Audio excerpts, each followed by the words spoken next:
اعوذ باللہ من الشیطان الرجیم بسم اللہ الرحمن الرحیم وما ارسلناک الا کافۃ للناس بشیرا ونذیرا۔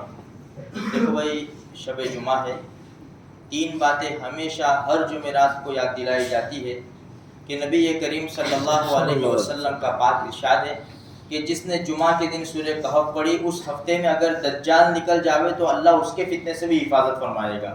اور اللہ کے رسول صلی اللہ علیہ وسلم نے فرمایا کہ دنیا میں سب سے بڑا فتنہ جو ہے وہ دجال کا فتنہ ہے، اس لیے فکر کر کے خود بھی پڑھے، اپنے گھر والوں کو بھی بتائے۔ دوسرے نمبر کے اوپر ہے سورہ دخان، 25ویں پارے میں ہے، صرف 3 رکوع ہے۔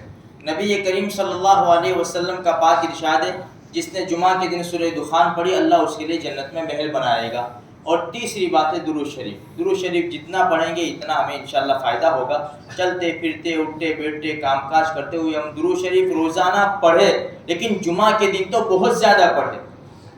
جو میں نے آیت آپ کے سامنے پڑھی، وما ارسلناک الا کافۃ للناس بشیرا ونذیرا، کہ اللہ پاک فرماتا ہے کہ اے نبی جی، ہم نے آپ کو سب کے لیے نبی بنا کر بھیجا ہے۔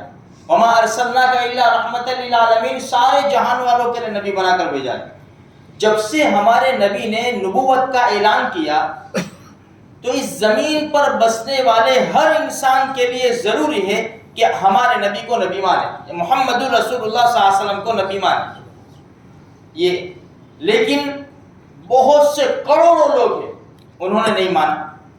یہودی جو اہل کتاب ہے، موسیٰ علیہ السلام کو ماننے والے، انہوں نے بھی نہیں مانا۔ عیسیٰ علیہ السلام کو ماننے والے عیسائی جن کے اوپر انجیل اتری، انہوں نے بھی نہیں مانا، لیکن دشمنی بھی کی، حالانکہ یہ لوگ جانتے ہیں کہ یہ نبی برحق ہے۔ ایک مرتبہ ایک نصرانی نے مسلمان بادشاہ کو خط لکھا، بڑا عجیب سوال، دیکھو اس نے سوال لکھا ایک خط کے اندر کہ تمہارے نبی جو ہے محمد صلی اللہ علیہ وسلم، جن کو تم نبی مانتے ہو ہم نہیں مانتے، عیسائی نے کہا تم مانتے ہو ہم نہیں مانتے، اور ہمارے نبی عیسیٰ علیہ السلام، ان کو ہم نبی مانتے ہیں، تم بھی نبی مانتے ہیں، ہم مانتے ہیں، ہم تو سب کو نبی مانتے ہیں، تو تم بھی مانتے ہیں ہم بھی مانتے ہیں۔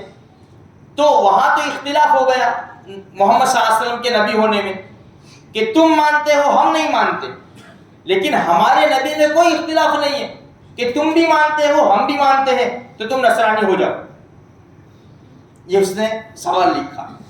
مسلمان بادشاہ کے پاس جب خط آیا تو بڑے بڑے علماء کو بلایا اور یہ خط دیا، تو بہت بڑے عالم تھے، سب نے مل کر مشورہ کرنے کے بعد جواب لکھا کہ ان کو لکھو بہت سادہ الفاظ میں کہ تم جس کے امتی ہو نا، عیسیٰ علیہ السلام، تم دعویٰ کرتے ہو کہ ہاں یہ ہمارے نبی ہے، نبی برحق ہے، تمہارے نبی نے ہی ہمارے نبی کو مانا ہے۔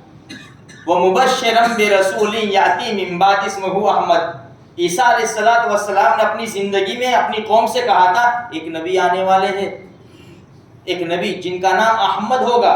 ہمارے نبی کا نام آسمانوں پر احمد ہے، زمین کے اوپر محمد ہے، ان کا نام احمد ہوگا، وہ نبی برحق ہے، تم بھی ماننا۔